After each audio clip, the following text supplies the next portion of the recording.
Assalamualaikum warahmatullahi wabarakatuh.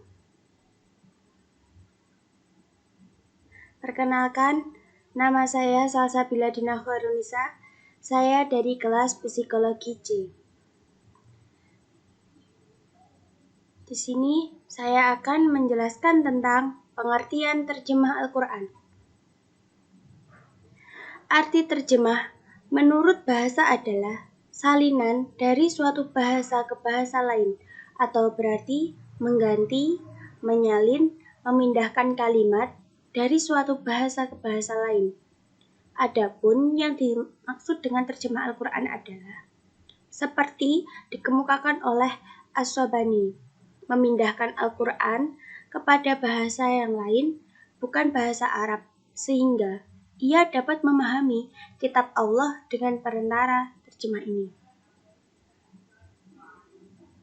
Yang kedua, pengertian tafsir Al-Quran.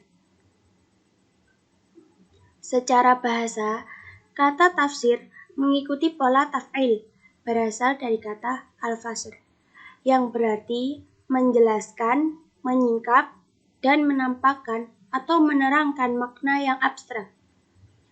Adapun tafsir, menurut pengertian istilah, ialah ilmu yang membahas tentang cara pengucapan lafaz-lafaz Al-Quran sesuai dengan yang dikehendaki oleh Allah, sehingga yang kurang jelas menjadi jelas, yang samar menjadi tidak samar, yang sulit dipahami menjadi mudah dipahami, dan yang merupakan rahasia tidak menjadi rahasia lagi, sesuai ukuran kemampuan manusia. Selanjutnya, pengertian takwil Al-Quran. Definisi kata takwil berasal dari kata awal, yang berarti al-marja, yang berarti tempat kembali, menurut Tamim Usama, dengan mengutip dari pendapat As-Suyuti, mengatakan bahwa takwil berarti interpretasi atau memalingkan makna ayat Al-Quran dari kemungkinan makna lain. Sementara lainnya menganggap bahwa takwil sinonim dengan tafsir. Begitupun anggapan para ulama klasik yang menganggap takwil sama dengan tafsir. Syarat penerjemah Al-Quran. Penerjemah Al-Quran harus menguasai dua bahasa. Penerjemah Al-Quran harus memiliki pengetahuan agama yang luas. Selanjutnya, penerjemah Al-Quran harus membebaskan dirinya dari segala bentuk keinginan-keinginan internal. Orang-orang yang tidak memiliki kelayakan untuk melakukan pekerjaan penting ini hendaknya tidak melakukannya. Yang selanjutnya, penerjemah haruslah seorang muslim. Selanjutnya, penerjemah haruslah seorang yang adil dan thiqah. Yang terakhir yaitu berpegang teguh pada prinsip-prinsip penafsiran Al-Quran dan memenuhi kriteria sebagai mufassir. Urgensi tafsir dan takwil. Urgensi tafsir terkait dengan kedudukan, sistem, tujuan, serta keutamaannya juga berkaitan dengan kompetensi praktis religius maupun pragmatis. Kedudukan tafsir dapat dipahami sebagai kunci representasi untuk membuka tabir rahasia makna Al-Quran. Kedudukan tersebut dalam sistem ajaran Islam berfungsi sebagai media thariqah untuk menggapai tujuan yang dikehendaki dalam memahami makna Al-Quran, yakni memperoleh mutiara dan permata sebagai simbol makna tertinggi di dalamnya.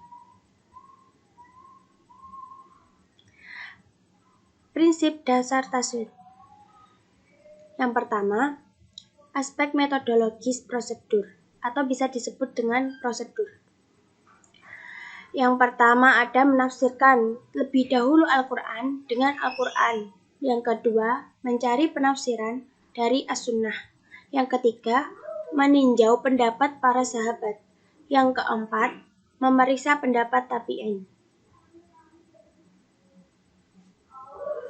Kedua, ilmu-ilmu yang diperlukan. Yang pertama, ada bahasa. Yang kedua, nahwu. Yang ketiga, tasrif.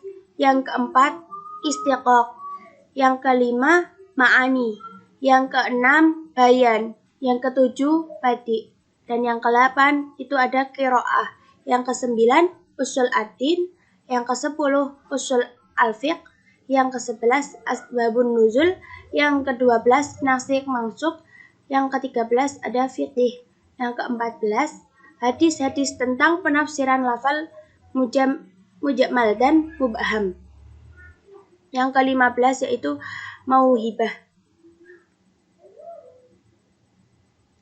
Yang ketiga, kriteria dan kualifikasi personalitas.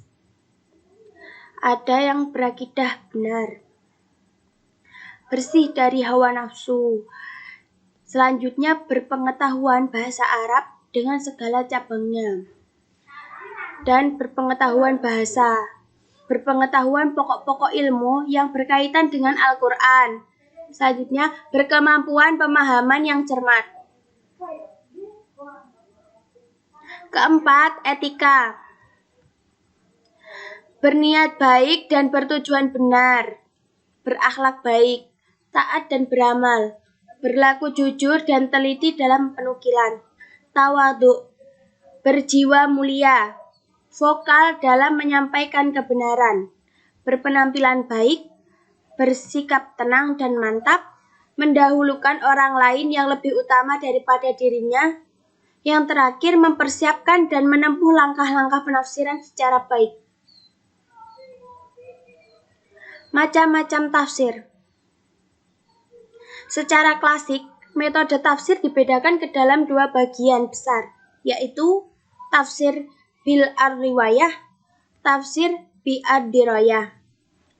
Dan selanjutnya muncul keempat metode, yakni tafsir tahlili, tafsir ijmali, tafsir muqarron, dan tafsir maudhu'i. Sekian dari saya. Wassalamualaikum warahmatullahi wabarakatuh.